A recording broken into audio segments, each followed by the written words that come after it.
ANMR ನ್ಯೂಸ್ಗೆ ಸ್ವಾಗತ. ಪ್ರಗತಿ ಸಂಯುಕ್ತ ಪ್ರೌಢಶಾಲೆಯಲ್ಲಿ ದಾಖಲಾತಿ ಪ್ರಾರಂಭ. ಚಿಂತಾಮಣಿ ನಗರದ ಎಂಜೆ ರಸ್ತೆಯ ಆದರ್ಶ ಚಿತ್ರಮಂದಿರದ ಹಿಂಭಾಗದಲ್ಲಿರುವ ಪ್ರಗತಿ ಸಂಯುಕ್ತ ಪ್ರೌಢಶಾಲೆಯಲ್ಲಿ 2026-27ನೇ ಸಾಲಿನ ಪ್ರೀಸ್ಕೂಲ್, LKG, UKG 1ನೇ ತರಗತಿಯಿಂದ 9ನೇ ತರಗತಿವರೆಗೂ ದಾಖಲಾತಿಗಳು ಪ್ರಾರಂಭವಾಗಿವೆ.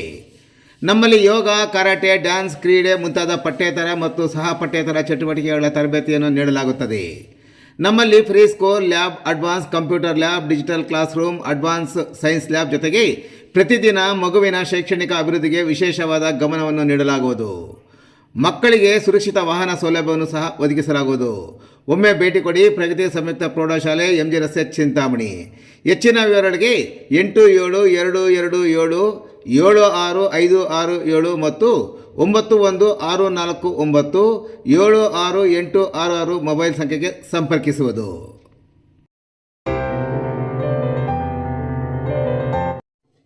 ಚಿಂತಾಮಣಿಯಲ್ಲಿ ಸಹಕಾರ ಸಪ್ತಾಹ ಆಚರಣೆ.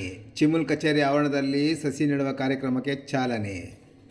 ಕೇಂದ್ರ ಸರ್ಕಾರದ ಸಹಕಾರ ಸಚಿವಾಲಯವು ಯಶಸ್ವಿಯಾಗಿ 5 ವರ್ಷಗಳನ್ನು ಪೂರೈಸುತ್ತಿರುವ ಸಂಭ್ರಮದ ಅಂಗವಾಗಿ ಚಿಂತಾಮಣಿ ನಗರದ ಬೆಂಗಳೂರು ರಸ್ತೆಯಲ್ಲಿರುವ ಶಿಬಿರ ಕಚೇರಿಯಲ್ಲಿ ಇಂದು ಬೆಳಗ್ಗೆ ಸಹಕಾರ ಸಪ್ತಾಹ ಆಚರಣೆಯನ್ನು ಕರ್ನಾಟಕ ರಾಜ್ಯ ಸಹಕಾರ ಮಂಡಳಿ, ಚಿಕ್ಕಬಳ್ಳಾಪುರ ಜಿಲ್ಲಾ ಸಹಕಾರ ಒಕ್ಕೂಟ, ಚಿಮುಲ್ ಸಹಕಾರ ಇಲಾಖೆ, ಜಿಲ್ಲಾ ಸಹಕಾರ ಕೇಂದ್ರ ಬ್ಯಾಂಕ್, ಸ್ಥಳೀಯ ಸಹಕಾರ ಸಂಘಗಳ ಜಂಟಿ ಆಶ್ರಯದಲ್ಲಿ ಹಮ್ಮಿಕೊಳ್ಳಲಾಗಿತ್ತು. ಸಹಕಾರದಿಂದ ಸಮೃದ್ಧಿ ಎಂಬ ಧ್ಯೇಯವಾಕ್ಯದೊಂದಿಗೆ ನಡೆಯುತ್ತಿರುವ ಈ ಕಾರ್ಯಕ್ರಮದಲ್ಲಿ ಪ್ರಮುಖವಾಗಿ ಸಸಿ ನೆಡುವ ಕಾರ್ಯಕ್ರಮ, ಸಹಕಾರ ಚಳವಳಿ ಬಗ್ಗೆ ಅರಿವು ಮೂಡಿಸುವ ವಿಶೇಷ ಅಭಿಯಾನಕ್ಕೆ ಚಾಲನೆ ನೀಡಿದ್ದು, ಸಹಕಾರ ರಂಗವನ್ನು ಮತ್ತಷ್ಟು ಬಲಪಡಿಸುವ ಮತ್ತು ಪರಿಸರ ಜಾಗೃತಿ ಮೂಡಿಸುವ ಉದ್ದೇಶ ಹೊಂದಿರುವ ಈ ಕಾರ್ಯಕ್ರಮವನ್ನು ವಿವಿಧ ಪ್ರಮುಖ ಸಹಕಾರ ಸಂಸ್ಥೆಗಳು ಜಂಟಿಯಾಗಿ ಚಿಂತಾಮಣಿಯ ಚಿಮುಲ್ ಶಿಬಿರ ಕಚೇರಿಯಲ್ಲಿ ಆಯೋಜಿಸಿದ್ದವು. ಕಾರ್ಯಕ್ರಮದಲ್ಲಿ ಗಿಡ ನೆಡುವ ಮೂಲಕ ಕಾರ್ಯಕ್ರಮಕ್ಕೆ ಚಾಲನೆ ನೀಡಿದ ನಂತರ ಸೀಮೆ ಹಸುಗಳಿಗೆ ಇಮೇಜ್ ಚೆಕ್ ಸಹ ನೀಡಲಾಯಿತು. ಕಾರ್ಯಕ್ರಮದಲ್ಲಿ ಜಿಲ್ಲೆಯ ಸಹಕಾರ ವಲಯದ ಗಣ್ಯರು, ಅಧಿಕಾರಿಗಳು ಹಾಗೂ ಸ್ಥಳೀಯ ಸಹಕಾರ ಸಂಘಗಳ ಪದಾಧಿಕಾರಿಗಳು ಭಾಗವಹಿಸಿ ಸಹಕಾರ ಚಳವಳಿಯ ಮಹತ್ವ ಹಾಗೂ ಗ್ರಾಮೀಣ ಭಾಗದ ಆರ್ಥಿಕತೆಗೆ ಅದರ ಕೊಡುಗೆಯ ಕುರಿತು ಸಾರ್ವಜನಿಕರಲ್ಲಿ ಅರಿವು ಮೂಡಿಸಲಾಯಿತು. ಈ ಸಂದರ್ಭದಲ್ಲಿ ಚಿಮುಲ್ ನಿರ್ದೇಶಕ ಉಲ್ವಾಡಿ ಅಶ್ವಥ್ ನಾರಾಯಣ್ ಬಾಬು ಮಾತನಾಡಿ, ಕೇಂದ್ರ ಸರ್ಕಾರವು 2021ರಲ್ಲಿ ಪ್ರತ್ಯೇಕ ಸಹಕಾರ ಸಚಿವಾಲಯವನ್ನು ಸ್ಥಾಪಿಸಿದ ನಂತರ ಕಳೆದ 5 ವರ್ಷಗಳ ಸಾಧನೆ ಹಾಗೂ ಸಹಕಾರ ಕ್ಷೇತ್ರದ ಅಭಿವೃದ್ಧಿ ಕಾರ್ಯಕ್ರಮಗಳನ್ನು ಜನರಿಗೆ ತಲುಪಿಸುವ ಉದ್ದೇಶದಿಂದ ದೇಶದಾದ್ಯಂತ 7 ದಿನಗಳ ಸಹಕಾರಿ ಸಪ್ತಾಹ ಆಚರಿಸಲಾಗುತ್ತಿದೆ ಎಂದರು. ಕರ್ನಾಟಕ ಸಹಕಾರ ಕ್ಷೇತ್ರದಲ್ಲಿ ದೇಶದಲ್ಲೇ ಮುಂಚೂಣಿಯ ರಾಜ್ಯಗಳಲ್ಲಿ ಒಂದಾಗಿದ್ದು, ಸಹಕಾರ ಸಂಘಗಳ ಬಲವರ್ಧನೆಗೆ ಎಲ್ಲರೂ ಕೈ ಜೋಡಿಸಬೇಕಾಗಿದೆ. ಕೇಂದ್ರ ಸರ್ಕಾರ ಸಚಿವಾಲಯ ಜಾರಿಗೆ ತಂದಿರುವ ಹೊಸ ಯೋಜನೆಗಳು ಮತ್ತು ತಿದ್ದುಪಡಿಗಳ ಲಾಭವನ್ನು ಗ್ರಾಮೀಣ ಮಟ್ಟದ ಸಹಕಾರಿ ಸಂಘಗಳ ಮೂಲಕ ರೈತರಿಗೆ ತಲುಪಿಸುವುದು ಸಪ್ತಾಹದ ಪ್ರಮುಖ ಉದ್ದೇಶವಾಗಿದೆ ಎಂದರು. ಸಹಕಾರಿ ಕ್ಷೇತ್ರ ಇತಿಹಾಸವನ್ನು ಉಲ್ಲೇಖಿಸಿದ ಅವರು, ಸ್ವಾತಂತ್ರ್ಯ ಪೂರ್ವದಲ್ಲೇ ಸಹಕಾರ ಚಳವಳಿ ಆರಂಭವಾಗಿದ್ದು, ಸ್ವಾತಂತ್ರ್ಯ ನಂತರ ದೇಶದ ಮೊದಲ ಪ್ರಧಾನಮಂತ್ರಿ ಪಂಡಿತ್ ಜವಾಹರಲಾಲ್ ನೆಹರು ಅವರು ಸಹಕಾರ ವ್ಯವಸ್ಥೆಗೆ ವಿಶೇಷ ಮಹತ್ವ ನೀಡಿ ಗ್ರಾಮೀಣ ಅಭಿವೃದ್ಧಿಗೆ ಅಡಿಪಾಯ ಹಾಕಿದರು ಎಂದು ತಿಳಿಸಿದರು. ಗ್ರಾಮ, ಹೋಬಳಿ, ತಾಲೂಕು, ಜಿಲ್ಲಾ ಹಾಗೂ ರಾಜ್ಯ ಮಟ್ಟದಲ್ಲಿ ಸಹಕಾರಿ ಸಂಘಗಳ ಬೆಳವಣಿಗೆ ಅವರ ಕೊಡುಗೆ ಮಹತ್ತರವಾಗಿದೆ ಎಂದರು. ಇನ್ನು 2021ರಲ್ಲಿ ಕೇಂದ್ರ ಸರ್ಕಾರವು ಪ್ರತ್ಯೇಕ ಸಹಕಾರ ಸಚಿವಾಲಯವನ್ನು ರಚಿಸಿದ ಬಳಿಕ ಸಹಕಾರ ಕ್ಷೇತ್ರಕ್ಕೆ ಹೊಸ ಚೈತನ್ಯ ದೊರೆತಿದ್ದು, ರೈತರು ಮತ್ತು ಸಹಕಾರಿ ಸಂಘಗಳ ಅಭಿವೃದ್ಧಿಗೆ ಹಲವು ಸುಧಾರಣಾ ಕ್ರಮಗಳನ್ನು ಜಾರಿಗೊಳಿಸಲಾಗಿದೆ ಎಂದು ಹೇಳಿದ ಅವರು, ಹಸಿರು ಕ್ರಾಂತಿ ಯಶಸ್ಸಿನಲ್ಲಿ ಸಹಕಾರ ಸಂಘಗಳ ಪಾತ್ರ ಮಹತ್ವದಾಗಿದ್ದು, ರೈತರಿಗೆ ಗುಣಮಟ್ಟದ ಬಿತ್ತನೆ ಬೀಜ, ರಸಗೊಬ್ಬರ, ಕೃಷಿ ಯಂತ್ರೋಪಕರಣ ಹಾಗೂ ಇತರೆ ಸೌಲಭ್ಯಗಳನ್ನು ಸಂಘಗಳ ಮೂಲಕ ತಲುಪಿಸುವಲ್ಲಿ ಸಹಕಾರ ವ್ಯವಸ್ಥೆ ಪ್ರಮುಖ ಪಾತ್ರ ವಹಿಸಿದೆ. ದೇಶದಲ್ಲಿ ಆಹಾರ ಭದ್ರತೆ ಸಾಧಿಸುವಲ್ಲಿ ಸಹ ಸಹಕಾರ ಚಳವಳಿ ಗಮನಾರ್ಹ ಕೊಡುಗೆ ನೀಡಿದೆ ಎಂದು ಅಶ್ವಥ್ ನಾರಾಯಣ್ ಬಾಬು ವಿವರಿಸಿದರು. ಈ ಸಂದರ್ಭದಲ್ಲಿ ಚಿಮುಲ್ ನಿರ್ದೇಶಕರಾದ KN ಕೃಷ್ಣಾರೆಡ್ಡಿ, ಸುಮಾರ್ ರವಿಚಂದ್ರ ರೆಡ್ಡಿ ಮಾತನಾಡಿದರು. ಚಿಕ್ಕಬಳ್ಳಾಪುರ ಜಿಲ್ಲಾ ಸಹಕಾರ ಒಕ್ಕೂಟದ ನಿರ್ದೇಶಕರಾದ LY ನರಸಿಂಹರೆಡ್ಡಿ ಸಹ ಮಾತನಾಡಿದರು.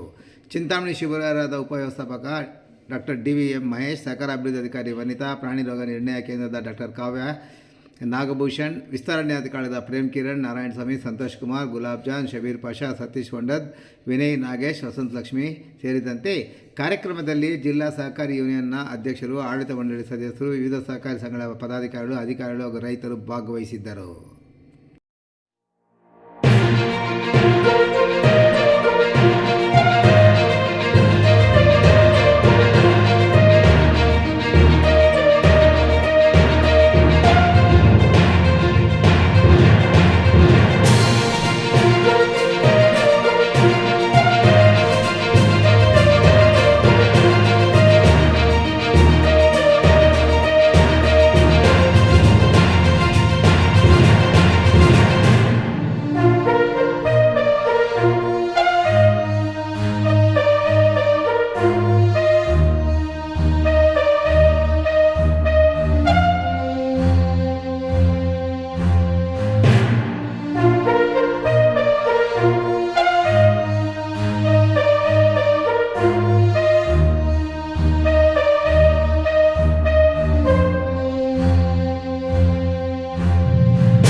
2025-26ನೇ ಸಾಲಿನಲ್ಲಿ ನಮ್ಮ ಚಿಂತಾಮಣಿ ತಾಲೂಕಿನಲ್ಲಿ ಒಟ್ಟು 11,700 ಹಸುಗಳನ್ನ ನಾವು ರಾಸುಗಳಿಗೆ ವಿಮೆ ಒಳಪಡಿಸಿದ್ವಿ. ಅದರಲ್ಲಿ ಇವತ್ತು ಸುಮಾರು 15 ಹಸುಗಳ ಪ್ರಾಣವೊಂದೇ ರಾಸುಗಳ ಚೆಕ್ ವಿತರಣಾ ಕಾರ್ಯಕ್ರಮ ಹಮ್ಮಿಕೊಂಡಿದ್ದೆ. ಇವತ್ತು ಸುಮಾರು 15 ಹಸುಗಳಿಂದ 13,70,000 ಅಮೌಂಟ್ ಅಷ್ಟು ನಾವು ಚೆಕ್ಗಳನ್ನು ವಿತರಣೆ ಮಾಡಿದ್ವಿ.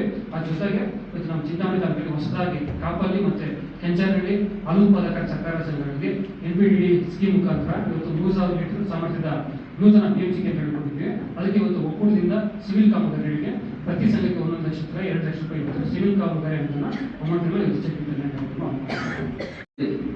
ಏನೇನು ಬದಲಾವಣೆಗಳಾಗಿದೆ, ಏನೇನು ಯಾವ ಥರ ವಿಸ್ತೃತಿ ಬಂದಿದೆ, ಯಾವ ಇದಾಗಿದೆ ಅಂತ ಬಿಟ್ಟು ಇಷ್ಟೊತ್ತು ನಮ್ಮ ಸಹಪಾಠಿಗಳಾದಂಥ ನಮ್ಮ ಒಕ್ಕೂಟದ ಡೈರೆಕ್ಟರ್ ಮಕ್ಕಳು ಅವರು ಸಂಸ್ಥೆಯವರಿಗೆ ಹೇಳ್ಕೊಟ್ಟಿದ್ದಾರೆ, ತಿಳಿಸಿದ್ದಾರೆ ಸಭೆಗೆ.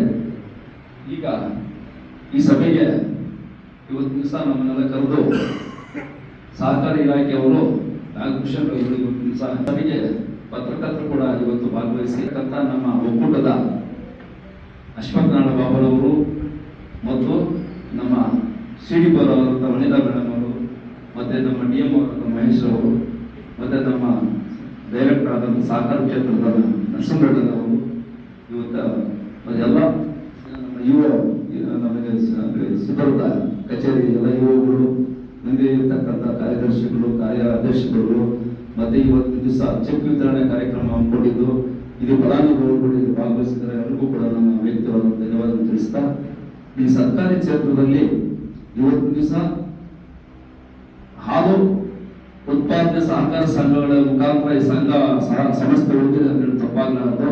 ಯಾಕಂದ್ರೆ ಇವತ್ತು ದಿವಸ ಈ ರೈತ ವರ್ಗದಲ್ಲಿ ಸಹಕಾರ ಕ್ಷೇತ್ರದಿಂದ ಹಾಲು ಒಕ್ಕೂಟದ ವ್ಯವಸ್ಥೆ ಮಾಡಿ, ಸಹಕಾರ ಸಂಘಗಳ ರಚನೆ ಮಾಡಿ, ಅದರಿಂದ ಒಕ್ಕೂಟ ಮಾಡಿ, ಆ ಹಾಲನ್ನು ಶೇಖರಿಸಿ ಅದನ್ನೆಲ್ಲ ವಿತರಣೆ ಮಾಡಿ, ಮಾರಾಟ ಮಾಡಿ, ಮತ್ತೆ ಅದನ್ನ ಹಾಲು ಎಲ್ಲ ಮಾರಾಟ ಮಾಡೋಕ್ಕಾಗಲ್ಲ, ಎಲ್ಲ ಬಡ್ಸಕ್ಕಾಗಲ್ಲ ಅಂತ ಹೇಳ್ಬಿಟ್ಟು ಅದನ್ನ ಹಾಲಿನ ಪೌಡರ್ ಮಾಡೋಕ್ಕೆ ಮಾರ್ಗವಾಗಿ ತುಪ್ಪ ಮಾಡೋಕ್ಕೆ ಮತ್ತೆ ಸಿಹಿ ತಿಂಡಿಗಳನ್ನು ಮಾಡೋಕ್ಕೆ ಕೂಡ ಒಕ್ಕೂಟದಲ್ಲಿ ವ್ಯವಸ್ಥೆಯನ್ನು ಮಾಡಿಕೊಂಡು ಇದೆಲ್ಲ ರೈತರಿಗೆ ಉತ್ಪಾದನೆ ಆದಂತೆ ಹಾಲನ್ನ ಪ್ರತಿಯೊಂದು ಲೀಟರ್ ಕುಡಿದು ಎಲ್ಲ ಸಹಕಾರ ಸಂಘಗಳು ಕೊಂಡುಕೊಂಡು ಅವ್ರಿಗೆ ಏನು ಪ್ರೋತ್ಸಾಹ ಕೊಡಬೇಕಾದಂತ ಪ್ರೋತ್ಸಾಹವನ್ನು ಕೊಟ್ಟು ಸರ್ಕಾರ ಕೂಡ ಇದರಲ್ಲಿ ಭಾಗವಹಿಸಿ 5 ರೂಪಾಯಿ ಪ್ರೋತ್ಸಾಹವನ್ನು ಕೂಡ ರೈತರಿಗೆ ಕೊಡ್ತಾ ಇದೆ.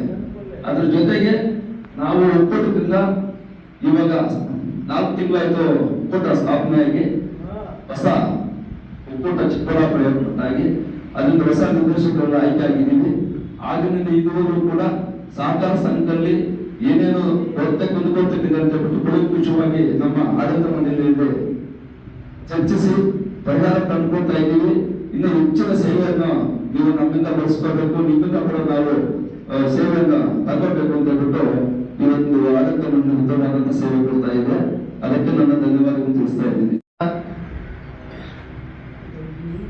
2021ನೇ ಇಸ್ವಿಯಲ್ಲಿ ಹೊಸದಾಗಿ ಸಹಕಾರ ಸಚಿವಾಲಯನ ಸ್ಥಾಪನೆ ಮಾಡಿದ್ದಾದ್ಮೇಲೆ 5 ವರ್ಷಗಳ ಅವಧಿಯ ಒಂದು ಅಂಕಿಅಂಶಗಳು ಮತ್ತೆ ಪ್ರಗತಿಯ ವಿಚಾರವಾಗಿ ಇಡೀ ದೇಶಾದ್ಯಂತ ಇವತ್ತು 7 ದಿವಸಗಳ ಕಾಲ ಈ ಒಂದು ಸಹಕಾರಿ ಸಪ್ತಾಹವನ್ನು ಆಚರಣೆ ಮಾಡಬೇಕು ಅಂತ ಕೇಂದ್ರ ಸರ್ಕಾರದ ಸೂಚನೆಯ ಮೇರೆಗೆ ಇವತ್ತು ನಮ್ಮ ರಾಜ್ಯದಲ್ಲಿ ಮತ್ತೆ ನಮ್ಮ ಜಿಲ್ಲೆಯಲ್ಲಿ ವಿಶೇಷವಾಗಿ ನಮ್ಮ ಕರ್ನಾಟಕ ರಾಜ್ಯ ಸಹಕಾರಿ ಕ್ಷೇತ್ರದಲ್ಲಿ ಬಹಳ ಮುಂಚೂಣಿಯಲ್ಲಿರ್ತಕ್ಕಂಥ ಒಂದು ರಾಜ್ಯ. ಸೊ ಇದರ ಉದ್ದೇಶವಾಗಿ ಇವತ್ತು ಕೇಂದ್ರ ಸಹಕಾರ ಸಚಿವಾಲಯದ ಒಂದು ರಾಜ್ಯ ಸರ್ಕಾರ ಕೊಡ್ತಕ್ಕಂಥ ಸಹಕಾರ ಇಲಾಖೆಯ ಅಭಿವೃದ್ಧಿಗೆ ಸಂಬಂಧಪಟ್ಟಂತೆ ಅಂದ್ರೆ ಕೇಂದ್ರ ಸರ್ಕಾರ ವಿಶೇಷವಾದಂತಹ ತಿದ್ದುಪಡಿಗಳನ್ನ ತಂದಿರತಕ್ಕಂಥ ಒಂದು ಕಾರ್ಯಕ್ರಮಗಳನ್ನ ನೇರವಾಗಿ ಸಹಕಾರಿ ಬಂಧುಗಳಿಗೆ ತಲುಪಿಸ್ತಕ್ಕಂಥ ಒಂದು ವ್ಯವಸ್ಥೆಯನ್ನ 7 ದಿವಸಗಳ ಕಾಲ ಸಪ್ತಾಹದ ಮುಖಾಂತರ ಆಚರಿಸಬೇಕು ಅಂತ ನಮ್ಮ ಜಿಲ್ಲಾ ಸಹಕಾರಿ ಯೂನಿಯನ್ನ ಅಧ್ಯಕ್ಷರು ಮತ್ತೆ ನಮ್ಮ ಆ ಒಂದು ಆಡಳಿತ ಮಂಡಳಿಯ ಸದಸ್ಯರ ನಿರ್ಣಯದ ಮೇರೆಗೆ ಇವತ್ತು ವಿಶೇಷವಾಗಿ ಪ್ರಪ್ರಥಮವಾಗಿ ನಿನ್ನೆ ಏನು ಕಾರ್ಯಕ್ರಮ ಪ್ರಾರಂಭ ಆಯಿತು, 2ನೇ ದಿನ ಇವತ್ತು ಚಿಂತಾಮಣಿಯಲ್ಲಿ ನಾವು ಸಸಿ ನಡೆಯುವ ಮುಖಾಂತರ ಈ ಸಹಕಾರಿ ಸಪ್ತಾಹವನ್ನ ಏನಿವತ್ತು ಕೇಂದ್ರ ಸರ್ಕಾರದ ಪಾತ್ರವನ್ನ ರೈತರಿಗೆ ಇವತ್ತು ಅದರ ತಿಳುವಳಿಕೆಯನ್ನ ಆ ಕ್ಷೇತ್ರದಲ್ಲಿರ್ತಕ್ಕಂಥ ಸಹಕಾರಿಗಳು ಮತ್ತೆ ಅಧಿಕಾರಿಗಳು ಅದನ್ನ ಇವತ್ತು ಚಿಂತಾಮಣಿಯಲ್ಲಿ ಆಯೋಜನೆ ಮಾಡಿ ತುಂಬಾ ಒಂದು ವಿಶೇಷವಾದಂಥ ದಿನ. ಇಲಾಖೆಯ ಒಂದು ಆಗುವಗಳನ್ನ ನಮ್ಮ ನಾಗಭೂಷಣ್ ಅವರು ತಿಳಿಸ್ಕೊಟ್ಟಿದ್ದಾರೆ. ಸಹಕಾರ ಕ್ಷೇತ್ರ ಸುಮಾರು 1947ರಲ್ಲಿ ಪಂಡಿತ್ ಜವಾಹರ್ಲಾಲ್ ನೆಹರು ಅವರು ಸ್ಥಾಪನೆ ಏನು ಒಂದು ಸಹಕಾರಿ ಕ್ಷೇತ್ರವನ್ನು ಉಂಟಾಕಿದ್ರು 1947 ಅಂದ್ರೆ ನಮ್ಮ ಸ್ವತಂತ್ರ ಬಂದ ಅವಧಿಯಲ್ಲಿ. ಇದರಿಂದ ಒಂದು ನಮ್ಮ ಸ್ವತಂತ್ರ ಚಳವಳಿಯಲ್ಲೇ ಪ್ರಾರಂಭ ಆಗಿತ್ತು ಸಹಕಾರಿ ಕ್ಷೇತ್ರ. ಇದನ್ನ ನಮ್ಮ ಕೇಂದ್ರ ಸರ್ಕಾರ ಆಗ ಅಸ್ತಿತ್ವಕ್ಕೆ ಬಂದರೆ ಸನ್ಮಾನ್ಯ ಜವಾಹರ್ಲಾಲ್ ನೆಹರು ಅವರು ಇದಕ್ಕೆ ವಿಶೇಷವಾದಂಥ ಸ್ಥಾನಮಾನವನ್ನು ಕೊಟ್ಟು ಗ್ರಾಮೀಣ ಭಾಗದಲ್ಲಿರ್ತಕ್ಕಂಥ ಸಹಕಾರಿ ಬಂಧುಗಳು ಅಂದ್ರೆ ರೈತರು ಎಲ್ಲರೂ ಸೇರಿ ಒಟ್ಟಿಗೆ ಒಂದು ಗುಂಪು ಇದು. ಸಹಕಾರಿ ಕ್ಷೇತ್ರ ಅಂದ್ರೆ ಒಂದು ಗುಂಪು. ಈ ಗುಂಪು ನಾವೆಲ್ಲ ಸೇರಿ ನಾವೆಲ್ಲ ಗ್ರಾಮಾಂತರ ಮಟ್ಟದಲ್ಲಿ, ಹೋಬಳಿ ಮಟ್ಟದಲ್ಲಿ, ತಾಲೂಕು ಮಟ್ಟದಲ್ಲಿ, ಜಿಲ್ಲಾ ಮಟ್ಟದಲ್ಲಿ, ರಾಜ್ಯ ಮಟ್ಟದಲ್ಲಿ ಈ ಒಂದು ಕ್ಷೇತ್ರವನ್ನ ಇವತ್ತು ನಾವು ಬೆಳೆಸ್ತಕ್ಕಂಥ ಅವಕಾಶವನ್ನ ಇದೇ ಜವಾಹರ್ಲಾಲ್ ನೆಹರು ಆಗಿರ್ತಕ್ಕಂಥ ಅಡಿಪಾಯ ಇವತ್ತು ಬೃಹದಾಕಾರವನ್ನು ಬೆಳೆದು ಇವತ್ತು ಇಡೀ ದೇಶದಲ್ಲೇ ಸಹಕಾರಿ ಕ್ಷೇತ್ರದಲ್ಲಿ ಕರ್ನಾಟಕ 2ನೇ ಸ್ಥಾನದಲ್ಲಿದೆ. ಇವತ್ತು ಆ ಕ್ಷೇತ್ರವನ್ನ ನಾವು ಆದಷ್ಟು ಬಹಳಷ್ಟು ಗಟ್ಟಿಯಾಗಿ ಕಟ್ಟಬೇಕು ಅನ್ನೋ ಉದ್ದೇಶದಿಂದ 2021ರಲ್ಲಿ ಕೇಂದ್ರ ಸಚಿವಾಲಯ ಸಹಕಾರಿ ಕ್ಷೇತ್ರವನ್ನ, ಸಹಕಾರಿ ಇಲಾಖೆಯನ್ನ ಸನ್ಮಾನ್ಯ ನಮ್ಮ ಈ ಸಹಕಾರಿ ಇಲಾಖೆಯನ್ನ ಗೃಹ ಇಲಾಖೆ ಜೊತೆಗೆ ಅವರಿಗೆ ಅದರದ್ದೇ ಆದಂತ ಸಚಿವರಾಗಿ ಇವತ್ತು ಕಾರ್ಯವನ್ನ ಪ್ರಾರಂಭ ಮಾಡಿದೆ. ಇವತ್ತು ಈ ಕಾರ್ಯಕ್ರಮವನ್ನ ಏನು ನಾವು ಮಾಡ್ತಿದೀವೋ ಸುಮಾರು 75 ವರ್ಷಗಳ ದೀರ್ಘಾವಧಿಯಲ್ಲಿ 1960ರಲ್ಲಿ ಏನು ನಮಗೆ ಸ್ವತಂತ್ರ ಬಂದ್ಮೇಲೆ ಈ ಸಹಕಾರಿ ಕ್ಷೇತ್ರವನ್ನ ವಿವಿಧ ಹಂತಗಳಲ್ಲಿ ಅದಕ್ಕೆ ಒಂದು ಸ್ಪರ್ಶವನ್ನು ಕೊಟ್ಟರು ನೆಹರು. ಮೊದಲನೇದಾಗಿ ಅದಕ್ಕೆ ಗ್ರೀನ್ ರೆವಲ್ಯೂಷನ್ ಅಂತ ಹೇಳಿ ಅಂದ್ರೆ ಹಸಿರು ಕ್ರಾಂತಿ ಅಂತ ಸ್ಟಾರ್ಟ್ ಆಯಿತು. ಹಸಿರು ಕ್ರಾಂತಿ ಸ್ಟಾರ್ಟ್ ಆಗ್ಬೇಕಾದ್ರೆ ಈ ಸಹಕಾರಿ ಕ್ಷೇತ್ರದಲ್ಲಿ ವಿಶೇಷವಾಗಿ ಪಾತ್ರವನ್ನು ವಹಿಸುತ್ತದೆ. ಅಂದ್ರೆ ನಮ್ಮ ಒಂದು ಏನು ಗ್ರೀನ್ ರೆವಲ್ಯೂಷನ್ ಅಲ್ಲಿ ರೈತರಿಗೆ ವಿಶೇಷವಾದಂತಹ ಸಂಘಗಳನ್ನು ಏರ್ಪಾಡು ಮಾಡಿ ಅದರ ಮುಖಾಂತರ ಇವತ್ತು ಬಿತ್ತನೆ ಬೀಜ ಇರ್ಬೋದು, ರಸಗೊಬ್ಬರ ಇರ್ಬೋದು, ಅಥವಾ ಅದಕ್ಕೆ ಸಂಬಂಧಪಟ್ಟ ಮಿಷನರೀಸ್ ಇರ್ಬೋದು, ಎಲ್ಲ ರೀತಿಯಲ್ಲಿ ಕೂಡ ಗ್ರೀನ್ ರೆವಲ್ಯೂಷನ್ ಜೊತೆಗೆ ರೈತರಿಗೆ ಜವಾಬ್ದಾರಿಯನ್ನು ಕೊಟ್ಟು ಈ ಸಹಕಾರಿ ಕ್ಷೇತ್ರದ ಮುಖಾಂತರ ಅದನ್ನ ಪ್ರಾರಂಭ ಮಾಡಿದ್ರೆ ದೊಡ್ಡ ಮಟ್ಟದಲ್ಲಿ ಆಂದೋಲನ ಆಗ್ತದೆ. ಮತ್ತೆ ಏನು ಆಗ ಹಿಂದೆ ನಮಗೆ ಬಡತನ ಮತ್ತು ಏನು ಆಹಾರ ಭದ್ರತೆ ಅಂದ್ರೆ ನಮಗೆ ಯಾವತ್ತು ಸುಮಾರು ತಿನ್ನಕ್ಕೆ ಕೂಡ ಅವಕಾಶ ಇರಲಿಲ್ಲ, ಅಂದ್ರೆ ಕಾಳು ಸಿಗ್ತಿರ್ಲಿಲ್ಲ. ನಮ್ಮ ದೇಶದಲ್ಲಿ ಅತಿ ಹೆಚ್ಚಿಗೆ ನಾವು ಬೇಳೆಕಾಳು ಬೆಳೀತಕ್ಕಂಥದ್ದು, ಅತಿ ಹೆಚ್ಚಿಗೆ ಬಡವರಿಗೆ ಅನ್ನ ಸಿಗ್ತಕ್ಕಂಥ ಕಾರ್ಯಕ್ರಮವನ್ನ ಅವಾಗ ಜವಾಹರ್ಲಾಲ್ ನೆಹರು ಏನು ಗ್ರೀನ್ ರೆವಲ್ಯೂಷನ್ ಮುಖಾಂತರ ತಂದ್ರು.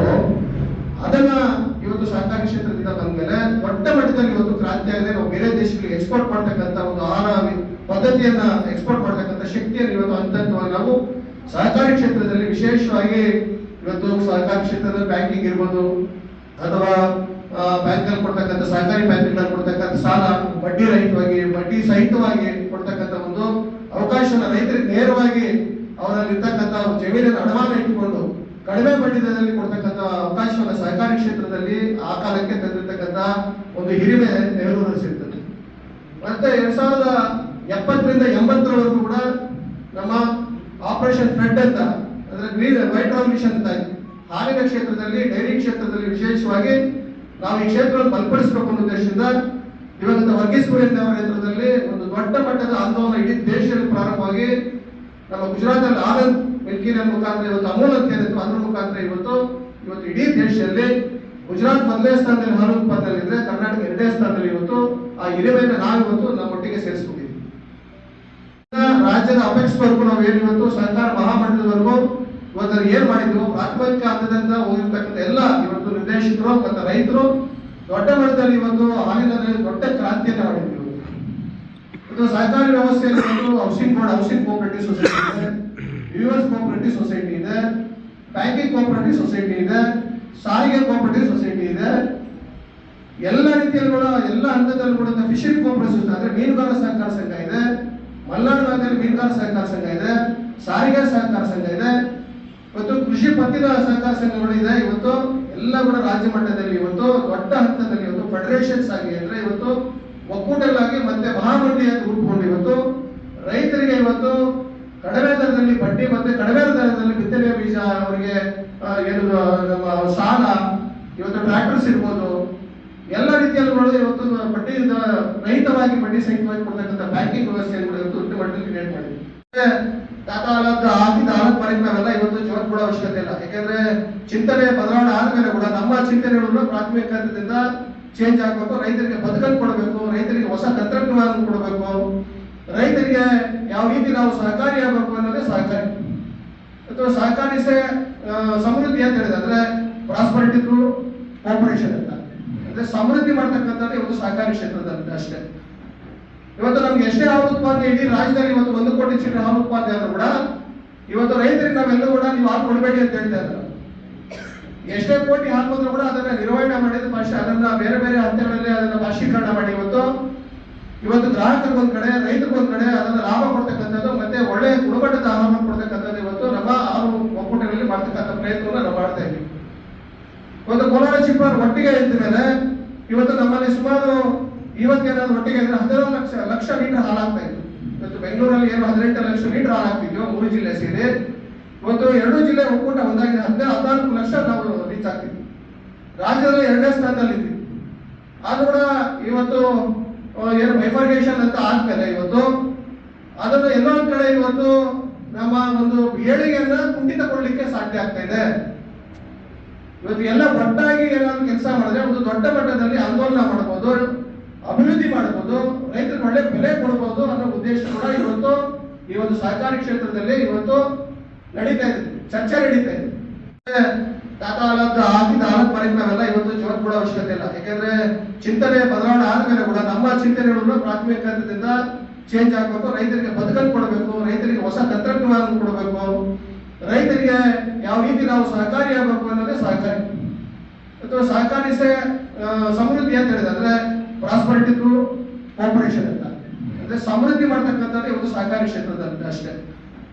ಇವತ್ತು ನಮ್ಗೆ ಎಷ್ಟೇ ಹಾಲು ಉತ್ಪಾದನೆ ಇಡೀ ರಾಜ್ಯದಲ್ಲಿ ಇವತ್ತು 1 ಕೋಟಿ ಚೀಲ ಹಾಲು ಉತ್ಪಾದನೆ ಆದ್ರೂ ಕೂಡ ಇವತ್ತು ರೈತರಿಗೆ ನಾವೆಲ್ಲೂ ಕೂಡ ನೀವು ಹಾಲು ಕೊಡಬೇಡಿ ಅಂತ ಹೇಳ್ತಾ ಇದ್ದಾರೆ.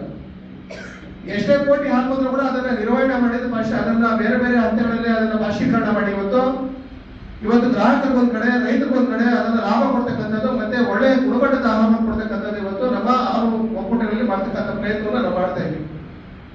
ಒಂದು ಕೋಲಾರ ಚಿಪ್ಪಾರ್ ಒಟ್ಟಿಗೆ ಇದ್ದ ಮೇಲೆ ಇವತ್ತು ನಮ್ಮಲ್ಲಿ ಸುಮಾರು ಇವತ್ತೇನಾದ್ರು ಒಟ್ಟಿಗೆ ಅಂದ್ರೆ 16 ಲಕ್ಷ ಲೀಟರ್ ಹಾಲು ಆಗ್ತಾ ಇತ್ತು. ಇವತ್ತು ಬೆಂಗಳೂರಲ್ಲಿ ಏನು 18 ಲಕ್ಷ ಲೀಟರ್ ಹಾಲು ಆಗ್ತಿದ್ಯೋ 3 ಜಿಲ್ಲೆ ಸೇರಿ, ಇವತ್ತು 2 ಜಿಲ್ಲೆ ಒಕ್ಕೂಟ ಒಂದಾಗಿ 14 ಲಕ್ಷ ನಾವು ರೀಚ್ ಆಗ್ತಿದ್ವಿ. ರಾಜ್ಯದಲ್ಲಿ 2ನೇ ಸ್ಥಾನದಲ್ಲಿ ಇದ್ವಿ.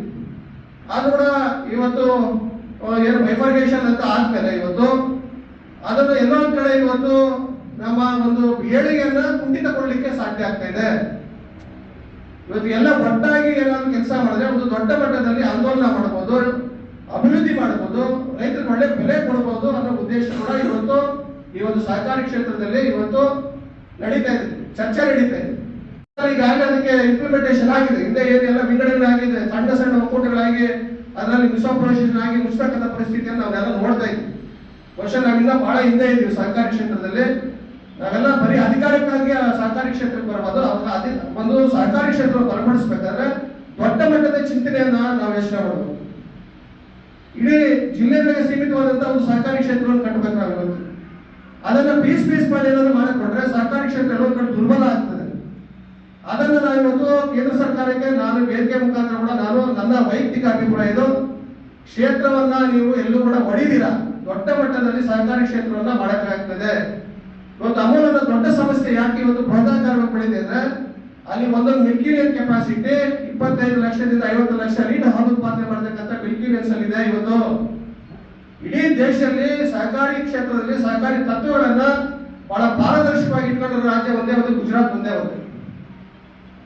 ಇವತ್ತು ನೀವು ನೋಡಿರ್ಬೋದು ಕೇಂದ್ರ ಸಹಕಾರಿ ಬ್ಯಾಂಕಿನ ದುಸ್ಥಿತಿ ಯಾವ ಮಟ್ಟಿಗೆ ಬಂದಿದೆ. ಇವತ್ತು ನೀವು ಕೇಳಿ, ನಮ್ಮ ಸಿಎಂ ಅವರು ಕೂತಿದ್ದಾರೆ ಪಾಪ ಕೈ ಕಟ್ಕೊಂಡು, ರೈತರಿಗೆ ಕಡಿಮೆ ಮಾಡಿದಲ್ಲಿ ಸಾಲ ಕೊಡಕ್ ಆಗ್ತಿಲ್ಲ, ಶ್ರೀಶಕ್ತಿ ಸಂಘಗಳಿಗೆ ಸಾಲ ಕೊಡೋದಕ್ಕೆ ಆಗ್ತಿಲ್ಲ, ಕೊಟ್ಟಿರ್ತಕ್ಕಂಥ ಸಾಲ ವಸೂಲಿ ಆಗ್ತಾ ಇಲ್ಲ. ಈ ತರ ಅಸ್ತವ್ಯಸ್ತಗಳಾಗಿ ಇವತ್ತು ಎಲ್ಲೋ ಒಂದ್ ಕಡೆ ಸಹಕಾರಿ ಕ್ಷೇತ್ರ ಬಹಳ ಕೆಳಮಟ್ಟಕ್ಕೆ ಹೋಗ್ತಕ್ಕಂಥ ಪರಿಸ್ಥಿತಿ ಬಂದಿದೆ. ಆದ್ರೆ ಆಗಿರ್ತಕ್ಕಂಥ ಅವ್ಯವಹಾರವನ್ನ ಇವತ್ತು ಕೂಡ ಮುಚ್ಚಿಟ್ಟದನ್ನ ಇವತ್ತು ಕೂಡ ಎಲ್ಲಾ ಇಲಾಖೆಗಳಲ್ಲಿ ತನಿಖೆ ಆಗ್ತಿದ್ರು ಕೂಡ ಇವತ್ತು ಕೂಡ ಅದು ಬಯಲಾಗ್ಲಿಕ್ಕೆ ಸಾಧ್ಯ ಆಗಿಲ್ಲ. ಇಲ್ಲೂ ಕೂಡ ಇದರಿಂದ ಯಾರಿಂದ ತೊಂದರೆ ಆಗುತ್ತೆ ಇವತ್ತು ಕೂಡ ಬಯಲಾಗ್ಲಿಕ್ಕೆ ಸಾಧ್ಯ ಇಲ್ಲ. ಎಲ್ಲ ಒಂದ್ ಕಡೆ ಬಡ ರೈತರು ಇವತ್ತು ಬರಗಾಲ ಪರಿಸ್ಥಿತಿ ಈಗಾಗಲೇ ನಾವು ಮೊದಲನೇ ಹಂತದಲ್ಲಿ ಇದೀವಿ. ಇದೇ ರೀತಿ ಪರಿಸ್ಥಿತಿ ಆದ್ರೆ ಇವತ್ತು ಕೇಂದ್ರ ಸಹಕಾರಿ ಬ್ಯಾಂಕ್ ಇದ್ದಿದ್ದರಿಂದ ಕಡಿಮೆ ಬಡ್ಡಿ ದರದಲ್ಲಿ ರೈತರಿಗೆ ಅವಕಾಶ ಇತ್ತು ಸಾಲ ಕೊಡ್ಲಿಕ್ಕೆ. ಇವತ್ತು ನಮ್ಮ ಜಿಲ್ಲೆ ನಾವೆಲ್ಲ ಕೈ ಚೆಲ್ಲಿ ಕೂತಿದ್ದೀರ, ಸಾಲ ಕೊಡ್ಲಿಕ್ಕೆ ಅವಕಾಶ ಇಲ್ಲ. ಮುಂದೆ ಮಾರ್ಚ್ ಏನಾದ್ರು ಅದು ಸೆಕ್ಷನ್ 11 ಬಂದ್ರೆ RBI ಅವರು ನಮಗೆ ಲೈಸೆನ್ಸ್ ಕ್ಯಾನ್ಸಲ್ ಮಾಡ್ತಾರೆ. ಇಂಥ ಪರಿಸ್ಥಿತಿ ನಾವೆಲ್ಲ ಬಂದು ನಿಂತಿದ್ದೀವಿ ಸಹಕಾರಿ ಕ್ಷೇತ್ರದಲ್ಲಿ. ಸಹಕಾರಿ ಕ್ಷೇತ್ರದಲ್ಲಿ ನಾವು ಯಾರು ಕೂಡ ಪಾರದರ್ಶಕ ಅಂತ ಹೇಳೋದಿಲ್ಲ. ನಾವು ಯಾವ ರೀತಿ ರೈತರಿಗೆ ಮೋಸ ಆಗ್ತಿರ, ರೈತರಿಗೆ ಯಾವ ರೀತಿ ನಾವು ಅನುಕೂಲ ಮಾಡಿಕೊಡ್ಬೇಕು, ರೈತರಿಗೆ ಯಾವ ರೀತಿ ನಾವು ಕೊಟ್ಟಿರ್ತಕ್ಕಂಥ ಭರವಸೆಗಳನ್ನು ತುಂಬಬೇಕು, ರೈತರಿಗೆ ಯಾವ ರೀತಿ ನಾವು ಒಂದು ಕ್ಷೇತ್ರವನ್ನು ಬಳಸಬೇಕು ಅನ್ನೋದು ಬಹಳ ಮೂಲ ಅಡಿಪಾಯ. ಇದನ್ನೆಲ್ಲ ಒಂದು ಕಡೆ ಮರೆತು ಇವತ್ತು ಬೇರೆ ಬೇರೆ ಹಂತದಲ್ಲಿ ಇವತ್ತು ರಾಜಕೀಯ ಹಸ್ತಕ್ಷೇಪ ಆಗಿ ವೈಯಕ್ತಿಕ ನಿರ್ಧಾರಗಳಿಂದ ಇವತ್ತು ಇಷ್ಟು ದೊಡ್ಡ ಮಟ್ಟದಲ್ಲಿ ನಾವು ಇವತ್ತು ಜಿಲ್ಲೆಯಲ್ಲಿ ಕೇಂದ್ರ ಸಹಕಾರಿ ಬ್ಯಾಂಕ್ ಅನ್ನ ಇವತ್ತು ಕಳ್ಕೊಂಡಿದ್ದೀವಿ. ಅಂದ್ರೆ ಎಲ್ಲೋ ಒಂದ್ ಕಡೆ ಇವತ್ತು ಹಾಲು ಕ್ಷೇತ್ರ ಒಂದೇ ಒಂದು ಇದ್ದಿದ್ರೆ ನಮ್ಮ ಇಲ್ಲೇ ಇದ್ದಿದ್ರೆ ಇವತ್ತು ರೈತರು ಬಹಳ ಕಷ್ಟದ ಪರಿಸ್ಥಿತಿ ಹೋಗ್ತಿದ್ರು. ಇವತ್ತು ನೋಡಿ ನಮ್ಮ ಜಿಲ್ಲೆಯಲ್ಲಿ ನಮ್ಮ ತಾಲೂಕು 1,60,000 ಲೀಟರ್ ಹಾಲು ಉತ್ಪಾದನೆ ಮಾಡತಕ್ಕಂಥ ದೊಡ್ಡ ತಾಲೂಕಾಗಿ ಹೊರಹೊಮ್ಮಿದೆ. ಇವತ್ತು ಯಾವ್ದಾದ್ರು ಇವತ್ತು ಒಕ್ಕೂಟ ಅಥವಾ ಕ್ಷೇತ್ರ ಮುಂದುವರಿಬೇಕಾದ್ರೆ ಅದ್ರಲ್ಲಿ ಉತ್ಪಾದನೆ ಜಾಸ್ತಿ ಆಗ್ತದೆ. ಉತ್ಪಾದನೆ ಜಾಸ್ತಿ ಆದಷ್ಟು ಲಾಭ ಜಾಸ್ತಿ ಆಗ್ತದೆ. ಲಾಭ ಜಾಸ್ತಿ ಆದಷ್ಟು ರೈತರಿಗೆ ಲಾಭ ಬರ್ತದೆ.